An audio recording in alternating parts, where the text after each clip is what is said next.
welcome back to my channel Rock with SG.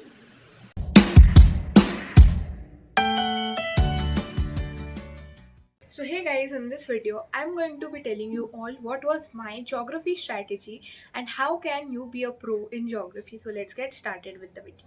So the first thing which I'm going to tell you all is what is selective study in geography.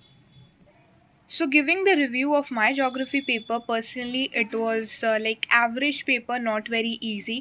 Toppo sheet थोड़ा सा hard आया था, मैंने उसमें 2 marks खोए थे. Map में तो मैं बहुत ज़्यादा कंफ्यूज हो गई थी, तो मैथ में पता नहीं कितने मिलेंगे. एंड MCQs में मेरे आ रहे हैं 10 आउट ऑफ 9, नहीं तो 8.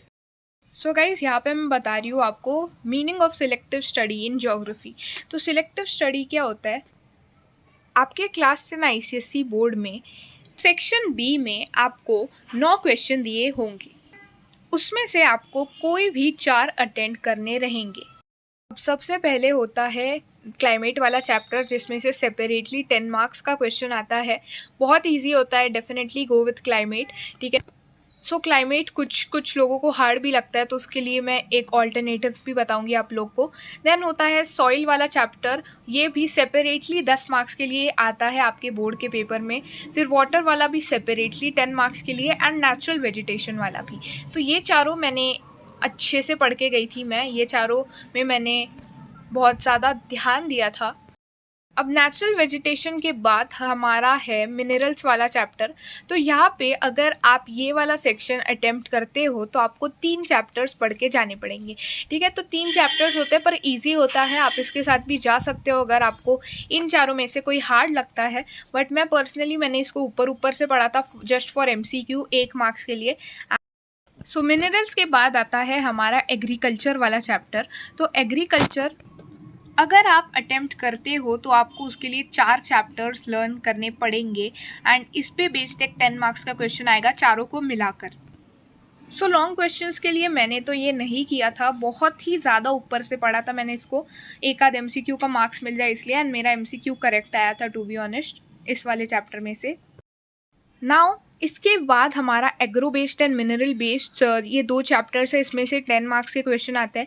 आप बिलीव नहीं करोगे, मैंने इन दोनों चैप्टर्स को हाथ भी नहीं लगाया था, क्योंकि मेरे को मतलब अच्छे ही नहीं लगते थे ये चैप्टर्स. मतलब मैंने MCQ के लिए भी नहीं किया, मैंने बोला जो होगा देखा जाएगा. सो आप इसको ऊपर से पढ़ सकते हो जस्ट फॉर MCQs. मेरे को पर्सनली ये चैप्टर बिल्कुल नहीं पसंद थे. नेक्स्ट है ट्रांसपोर्ट, 100% रिकमेंडेड. बहुत ज़्यादा इजी चैप्टर है, स्कोरिंग चैप्टर है. अब क्वेश्चंस कैसे आते हैं, रोड के एडवांटेजेस, रोड के डिसएडवांटेजेस, ये तो आपको पता ही होगा कि road door to door service provide करता है.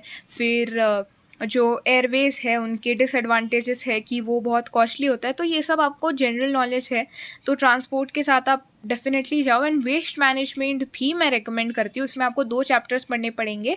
सो वेस्ट मैनेजमेंट भी बहुत ईजी है. तो मैंने 6 चैप्टर्स किए थे टोटल लॉन्ग क्वेश्चंस के लिए, जो कि थे climate, soil, water, natural vegetation, transport and waste management.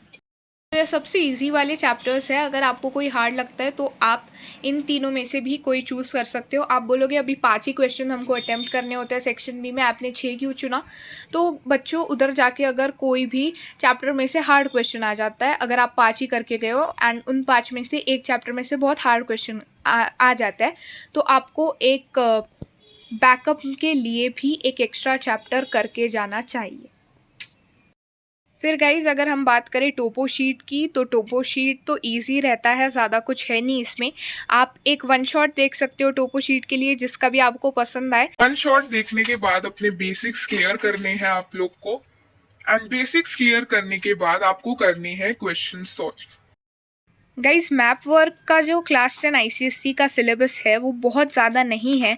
तो अगर आप एकेडमिक ईयर, मतलब अभी जो आपका स्टार्ट है, उससे ही शुरू कर देते हो मैप वर्क करना, तो आपको एंड में दिक्कत नहीं होगी.